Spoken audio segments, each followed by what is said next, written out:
warahmatullahi wabarakatuh. Apa kabar semuanya? Semoga selalu dalam keadaan sehat ya. Amin. Nah, apakah kalian sudah siap untuk mengikuti pembelajaran kali ini? Nah, pada materi kali ini saya akan menyampaikan materi kelas 5, tema 4, sehat itu penting, pembelajaran 1, peredaran darahku sehat. Nah, coba perhatikan gambar di samping.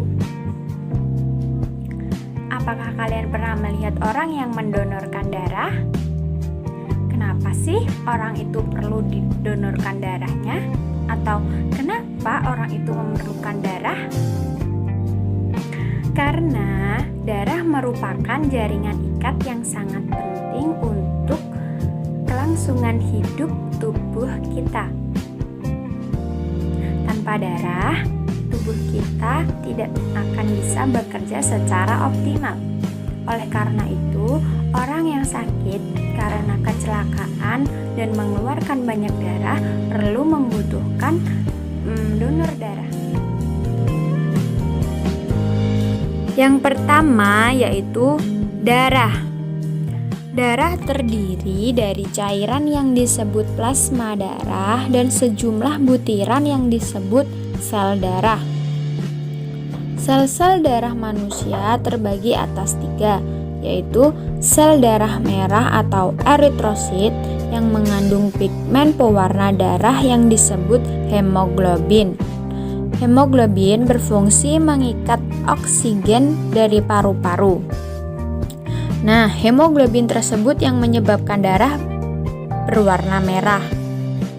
Dan yang kedua, keping darah atau trombosit memiliki ukuran yang sangat kecil dan memiliki zat yang bertugas membekukan darah. Nah, zat itu disebut juga sebagai fibrinogen. Dan yang ketiga yaitu sel darah putih atau leukosit. Sel darah putih dapat bergerak secara bebas. Sel darah putih berguna untuk membasmi kuman yang masuk ke dalam tubuh kita. Fungsi utama darah adalah sebagai alat pengangkut, yaitu mengangkut sari-sari makanan, mengangkut oksigen ke seluruh tubuh, dan mengangkut zat sisa metabolisme. Selain itu, sebagai alat pengangkut, darah juga memiliki fungsi sebagai berikut. Yang pertama, mengatur suhu tubuh, membantu dalam proses penutupan luka atau keping darah, membunuh bibit-bibit penyakit atau sel darah putih.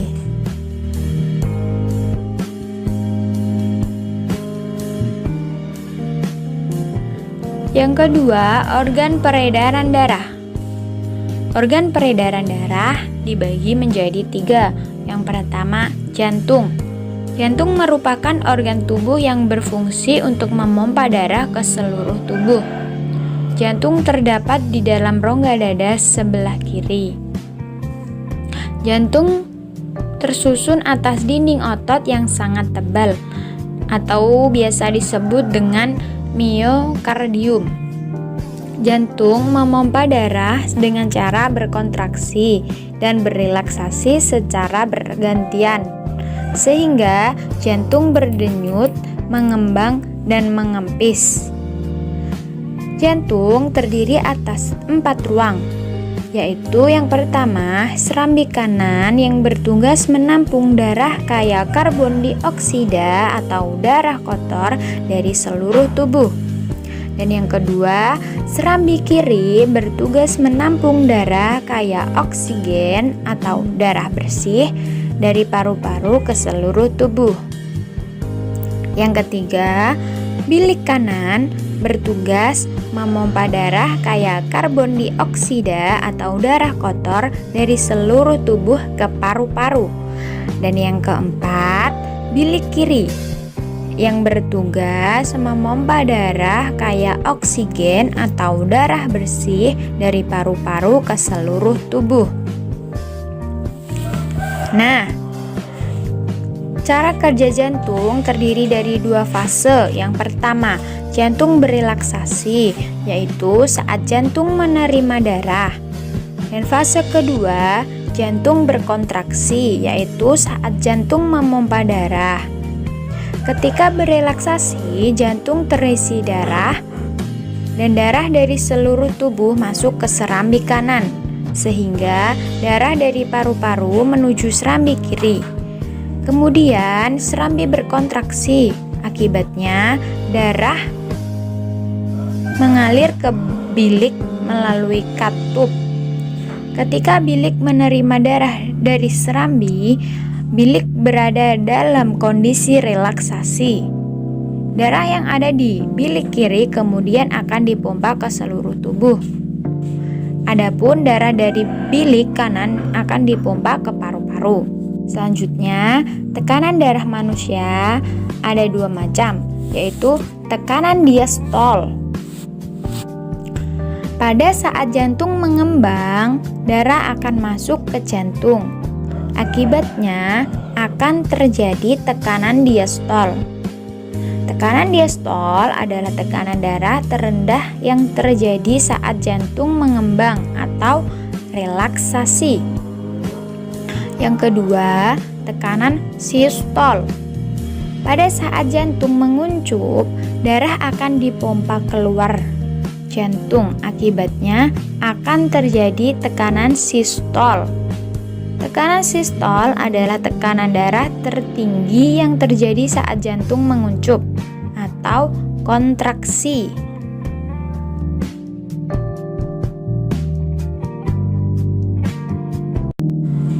Selanjutnya yaitu pembuluh darah. Pembuluh darah merupakan saluran atau tempat mengalirnya darah dari jantung ke seluruh tubuh dan dari seluruh tubuh kembali ke jantung. Pembuluh darah terdiri atas 3 jenis, yaitu pembuluh nadi atau arteri, pembuluh balik atau vena, dan pembuluh kapiler. Pembuluh nadi atau arteri yaitu pembuluh yang membawa darah kaya oksigen keluar dari jantung, kecuali arteri pulmonalis yang membawa darah kaya karbon dioksida dari jantung ke paru-paru. Pembuluh nadi yang paling besar disebut aorta. Selanjutnya yaitu pembuluh balik atau vena, yaitu pembuluh yang membawa darah kaya karbon dioksida keluar dari tubuh menuju jantung, kecuali vena pulmonalis yang membawa darah kaya oksigen dari paru-paru ke jantung. Pembuluh balik yang terbesar yaitu pembuluh balik atas dan pembuluh balik kanan. Yang ketiga, pembuluh kapiler merupakan pembuluh yang dialiri darah dari sel-sel tubuh. Pembuluh kapiler sangat halus, berdinding tipis, dan berpori. Dalam pembuluh kapiler ini terjadi pertukaran 2 zat, yaitu antara oksigen dan karbon dioksida. Yang ketiga yaitu paru-paru. Paru-paru adalah organ pernapasan yang juga berperan penting dalam sistem peredaran darah. Paru-paru berperan menyuplai oksigen ke dalam darah. Darah yang telah diedarkan ke seluruh tubuh tidak lagi mengandung oksigen, tetapi justru banyak mengandung karbon dioksida. Setelah kembali ke jantung, darah yang telah kotor tersebut dipompa ke dalam paru-paru. Di dalam paru-paru, darah melepaskan karbon dioksida dan mengikat oksigen melalui proses pernapasan. Paru-paru terdiri atas ribuan tabung bercabang atau alveolus. Tabung bercabang yang berjumlahnya ribuan, semakin ke ujung semakin mengecil. Selanjutnya yaitu peredaran darah. Mengalirnya darah di dalam tubuh disebut sistem peredaran darah. Sistem peredaran darah dalam tubuh ada dua, yaitu peredaran darah kecil dan peredaran darah besar. Sistem peredaran darah kecil atau pulmonalis merupakan sistem peredaran darah yang mengalir dari jantung menuju paru-paru, lalu kembali lagi ke jantung. Dalam paru-paru terjadi pertukaran darah yang banyak mengandung karbon dioksida dengan darah yang banyak mengandung oksigen. Darah yang banyak mengandung oksigen kembali ke jantung melalui vena pulmonalis. Selanjutnya, sistem peredaran darah besar atau sistemik merupakan peredaran darah yang mengalir dari jantung ke seluruh tubuh, lalu kembali ke jantung. Pada peredaran darah besar, darah mengalir dari jantung melalui bilik kiri menuju ke seluruh tubuh, kecuali paru-paru. Kemudian darah kembali lagi menuju ke jantung melalui serambi kanan.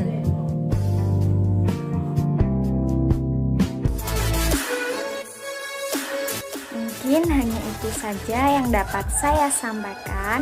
Apabila ada salah kata atau kekurangan dalam penyampaian, saya mohon maaf yang sebesar-besarnya. Wassalamualaikum warahmatullahi wabarakatuh.